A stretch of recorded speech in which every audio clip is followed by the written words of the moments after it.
I would like to begin with a quote, actually from Governor Walker's book, Unintimidated. Paraphrasing Margaret Thatcher's claim, Governor Walker, hello, wrote, and I quote, "Today, we can sound like conservatives and act like conservatives and still win elections. Those who say we can't don't see what I see in Wisconsin and what my fellow governors in states all across America see.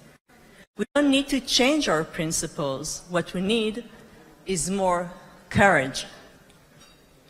So today I would like to say a few words about this courage. The courage to keep our principles and to hold on to our rights. Let me take you back in time and start with a story. The year is 2003. Likud Party won a landslide victory with 38 Knesset seats, and together with Israel Ba'aliyah, Prime Minister Sharon has a faction of 40 members of Knesset. On May 26, 2003, just 4 months after the elections, the Likud faction meets at the Knesset, and Prime Minister Sharon mentions for the first time his Gaza Strip disengagement plan. He slams his fist on the table and shouts at the attendants, and I quote, "This is occupation. The idea that one can continue to hold 3.5 million Palestinians under occupation is impossible. One may not like the word, but that is occupation." End quote. Imagine yourself in the room. A right-wing, conservative prime minister, a person responsible for the establishment of many settlements, is suddenly using the term occupation. It was as if someone swept the ideological carpet under your feet. This moment in which the term occupation mentioned within the Likud faction was extreme and devoid of anything anyone could imagine.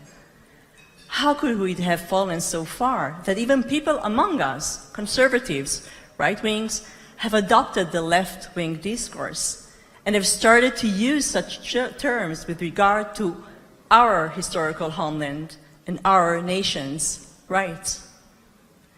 However, this radical moment was not sudden. It was a result of a longer process, evolving since the era of the Oslo Agreement. At the time, the peace discourse dominated the country and made almost any other position illegitimate. The election slogans from right and left all revolve around peace promises, territorial compromises. Our historical right was soon replaced with a discourse of Palestinian oppression. Moreover, this discursive shift soon turned into devastating principles and practices, eventually causing the disengagement from Gaza and the evacuation of Jewish settlements.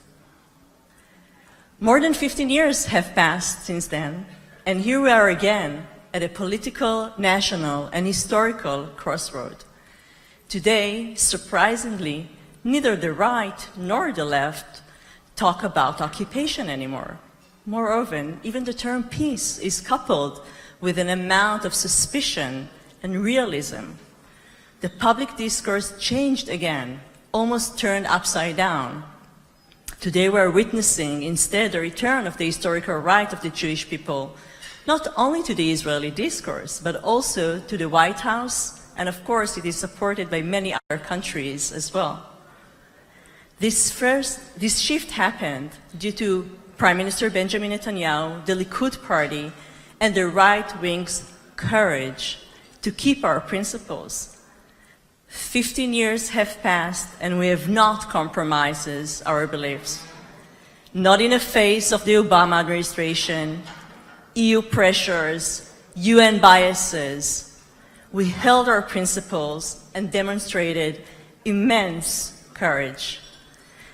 This reminds us the late Prime Minister Menachem Begin famous phrase, and I quote, "We, the Jewish people, did not return to our land by the virtue of our force.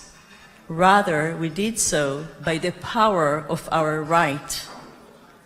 Hence, our past and our future are determined by our historical right as well as by our courage to hold on to this truth." Thank you very much.